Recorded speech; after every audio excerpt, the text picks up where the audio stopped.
بسم الله الرحمن الرحيم الحمد لله والصلاة والسلام على رسول الله أما بعد. حدثنا أبو خيثمة قال حدثنا جرير عن قابوس عن أبيه قال قال ابن عباس أتدرون ما ذهاب العلم من الأرض؟ قال قلنا لا قال أن يذهب العلماء.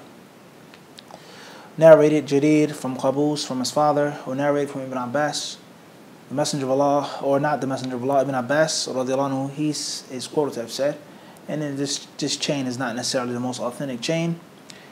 It says, أَتَدْرُونَ مَا ذَهَابُ الْعِلْمِ مِنَ الْأَرْضِ. Do you know how knowledge will be taken away, or knowledge will go away from the land? They said, no, we don't know. He says, by the scholars of Islam going away. By the scholars of Islam going away. This athar shows us the importance of the ulama in Islam, and the importance of learning from them and benefiting from them while they are alive. حدثنا أبو خيثمة قال حدثنا جرير عن العلاء عن حماد عن إبراهيم قال قال عبد الله اتبعوا ولا تبتدعوا فقد كفيتم وكل بدعة ضلالة. Narrated Jarir from Allah, from Hamad, from Ibrahim, who reported from Abdullah bin Mas'ud, who said, follow and do not innovate, because you have been sufficed. Each and every bid'ah is misguidance. This athar shows us the importance of following the sunnah and the danger of practicing bid'ah, and that there's no need to practice bid'ah. There's more than enough sunnah, and 24 hours out of the day there is no need, or there's no time for you to do extra things. Have you implemented all of the sunnah acts?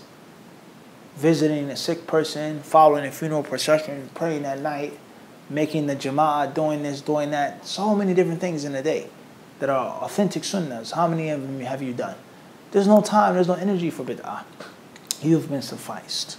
And this goes to show us that the student of knowledge, in his search of knowledge, is to follow sunnah and to follow the way of the Salaf al-Salih in all aspects of the deen.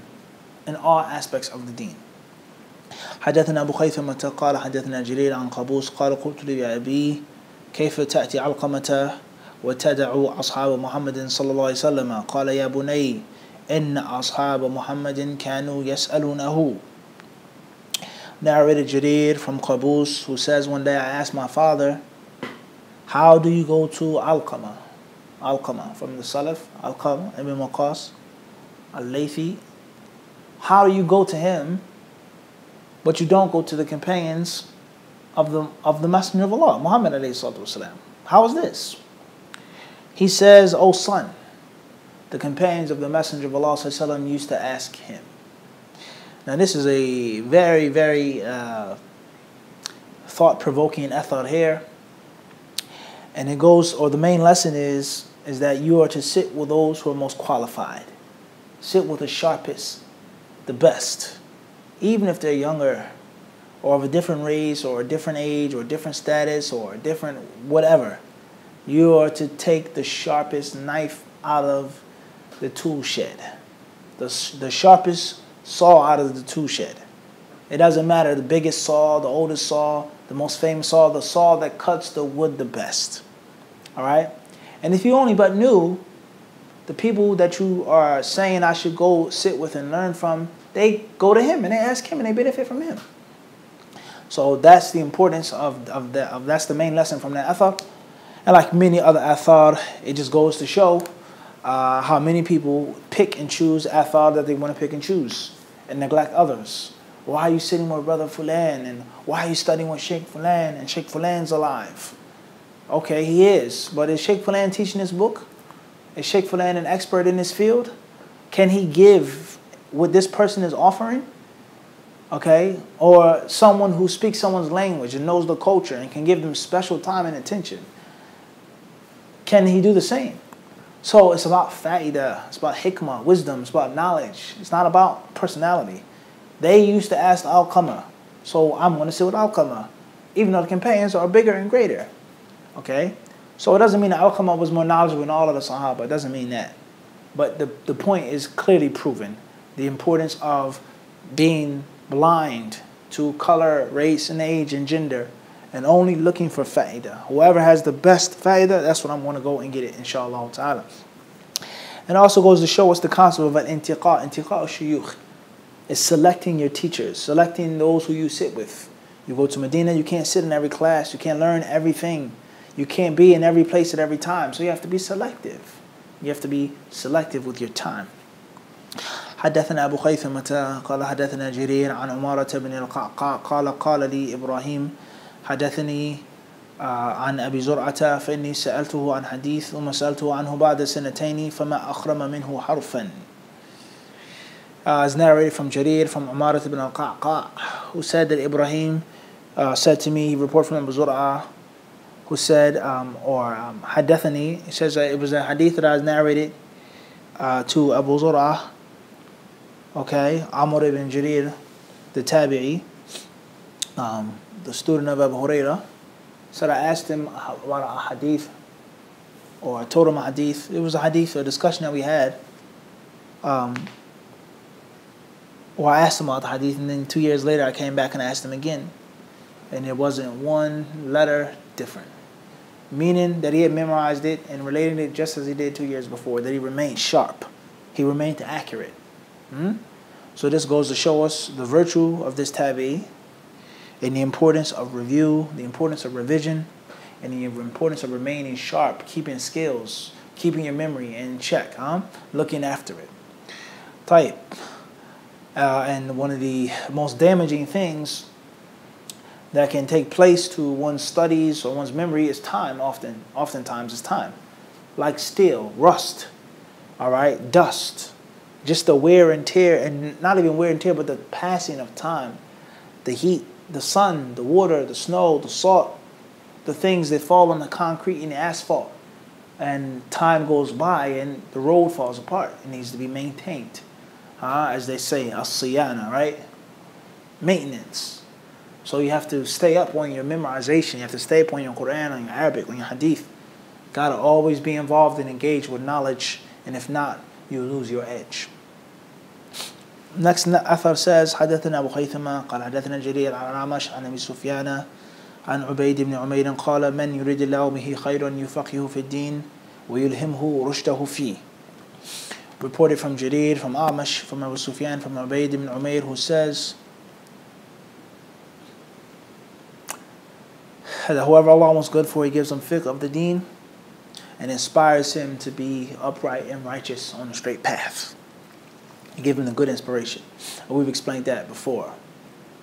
حدثنا أبو خيثمة قال حدثنا جرير عن الأعمش عن عمرو بن مرة عن أبي البختري قال حدثني شيخ من عبس قال صحبت سلمان فأردت أن أعيه أو أن أعيه وأتعلم منه وأن أخدمه قال فجعلته لا أعمل شيئا إلا عمل مثله قال فانتهينا إلى دجلة وقد مدت وهي تطفح فقلنا لو سقينا دوابنا قال فسقيناها ثم بدا لي أن أشرب فشربت فلما رفعت رأسي قال يا أخا بني أبس أو يا أخا بني أبس عد فاشرب قال فعدت فشربت وما أريد إلا كراهية أن أعصيه ثم قال لي كم تراك نقصتها قال قلت يرحمك الله وما عسى أن ينقصها شربي قال وكذلك العلم تأخذه ولا تنقصه أو تنقصه شيئا فعليك من العلم بما ينفعك. The narration says, it's reported from Jarir, from Amash, from Amr ibn Murrah, from Abu al-Bakhtari, who said that a sheikh from a place called Abs, he said that I accompanied Salman radiallahu anhu, and I wanted to learn from him and benefit from him and serve him. So anything that I did, he would do the same. So one day we were walking, he says, وَقَدْ مَدَّتْ وَهِيَ تَطْفُحْ, and they were traveling with their animals, and as their animals became exhausted or worn out. So he says, let us give our animals some water. So we gave them water, and then I began to drink. And then when I raised my head, I looked up, he says, drink again. So I drank again. And I wasn't thirsty anymore, but I didn't want to disobey him. He says, how much do you think you've taken from the water? The body of water, or the water that they had. How much do you think you've taken from it?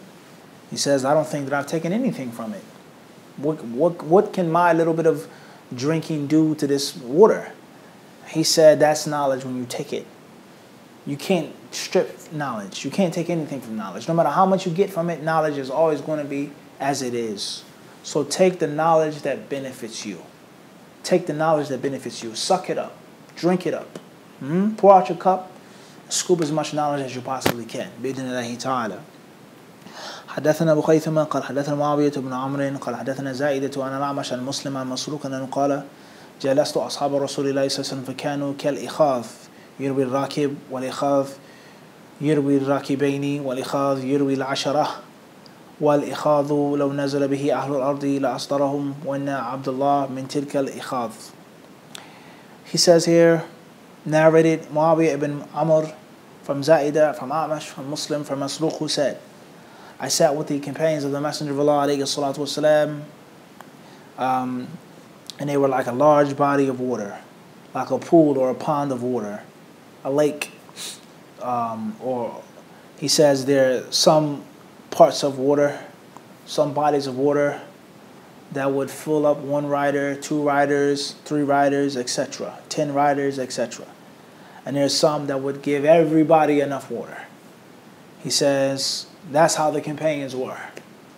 And Ibn Mas'ud radiallahu anhu was one of those bodies of water. He was one of those water jugs that gave so much and gave much more. And he never ever ran out of knowledge. So this goes to show us the virtue of the Salaf, the virtue of the Sahaba radiallahu ta'ala anhum. And it goes to show us the virtue of an alim and being so bountiful and to be able to give the people and give back and contribute to the people.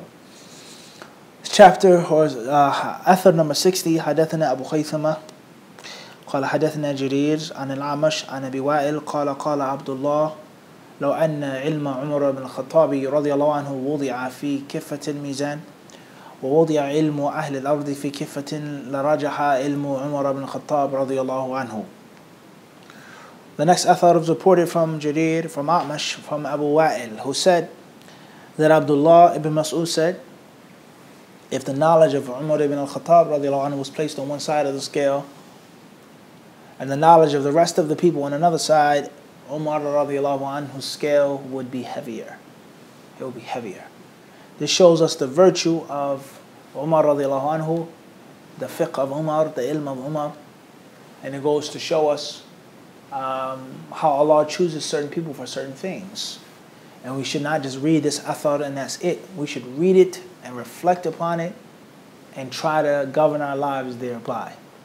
And it doesn't mean that this athar is 100% accurate, that this is what he means literally, that Umar radiallahu anhu was more knowledgeable than everybody else compared and put together. Doesn't necessarily mean that. There were things that Umar didn't know about that other companions knew about. But there's no doubt about the virtue, the fiqh, the ilm and the hikmah of Umar ibn al-Khattab radiyallahu ta'ala anhu. حدثنا أبو خيثمة قال حدثنا جرير عن الأعمش عن إبراهيم قال عبد الله إني لأحسب عمر قد ذهب ب19 العلم. Narrated Jarir from A'mash from Ibrahim, Abdullah bin Mas'ud radiyallahu anhu said, I think that when Umar died, he took 9/10 of knowledge with him. Allahu Akbar. He says, I think that when Umar passed away, he took with him 9/10 of knowledge. Meaning, Umar had a great deal of ilm. حدثنا أبو خيثمة قال حدثنا جرير عن الأعمش عن مجاهد في قوله أطيعوا الله وأطيعوا الرسول وأولي الأمر منكم قال أولي الفقه والعلم.